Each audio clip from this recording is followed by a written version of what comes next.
80,000 রোহিঙ্গাকে ফেরত নেয়ার ঘোষণায় রোহিঙ্গা ক্যাম্পে তৈরি হয়েছে মিশ্র প্রতিক্রিয়া। এ নিয়ে বিস্তারিত জানাতে কক্সবাজারের কুতুপালং রোহিঙ্গা আশ্রয় শিবির থেকে যুক্ত আছেন সহকর্মী মন্তোষ বেদজ্ঞ। মন্তোষ, জানাবেন নিজ দেশে ফেরার সুযোগ তৈরি হওয়ায় রোহিঙ্গাদের সদিচ্ছা কতটুকু, আর তারা কি বলছেন?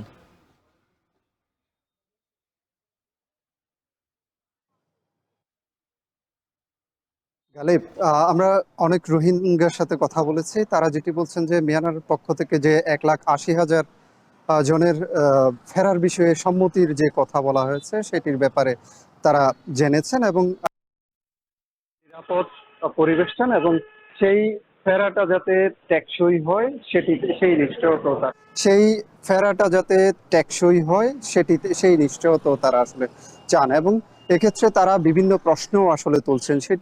তারা যেটি বলছেন যে এখানে যে তালিকাটি আজকে সম্মতির কথা জানিয়েছে 1,80,000 রোহিঙ্গার, সেই তালিকা তৈরিতে মিয়ানমার 8 বছর মতো সময় নিয়েছে এবং প্রায় 12 লাখ মতো রোহিঙ্গা বর্তমানে বাংলাদেশের উখিয়া, টেকনাফ উপজেলা এবং নোয়াখালীর বাসাঞ্চরে কিছু অবস্থানরত কিছু রোহিঙ্গা মিলিয়ে এখানে প্রায় 12 লাখের মতো রোহিঙ্গার বসবাস কিন্তু বাংলাদেশে এই মুহূর্তে রয়েছে। এবং এর মধ্যে যে একটি প্রক্রিয়া আসলে শুরু হতে যাচ্ছে বা যে আশার বাণী আসলে তারা শুনেছে, সেটিকে বাংলাদেশের একটি কূটনৈতিক অগ্রগতি হিসেবে তারা দেখছেন এবং বলছেন যে এই ক্ষেত্রে তাদের নিরাপত্তার বিষয়টি যেন নিশ্চিত করা হয়। এক্ষেত্রে একটি শঙ্কাও কিন্তু তাদের মনে কাজ করছে, যেহেতু এখনো মিয়ানমার কর্তৃপক্ষের পক্ষ থেকে এখন পর্যন্ত নিশ্চিত করা হয়নি এই 1,80,000 রোহিঙ্গাকে ফিরিয়ে ঠিক কোন জায়গায় নিয়ে যাওয়া হবে, তাদেরকে সেখানে কিভাবে তাদেরকে রাখা হবে সেই প্রক্রিয়া সম্পর্কে এখনো সুস্পষ্টভাবে যেহেতু কিছু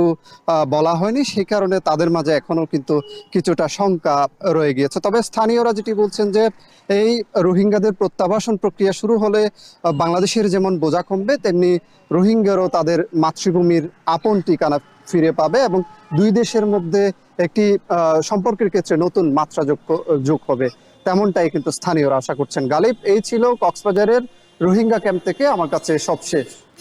রোহিঙ্গা প্রত্যাবর্তন ইস্যু নিয়ে বিস্তারিত জানাচ্ছিলেন সহকর্মী মন্তোষ বেদজ্ঞ।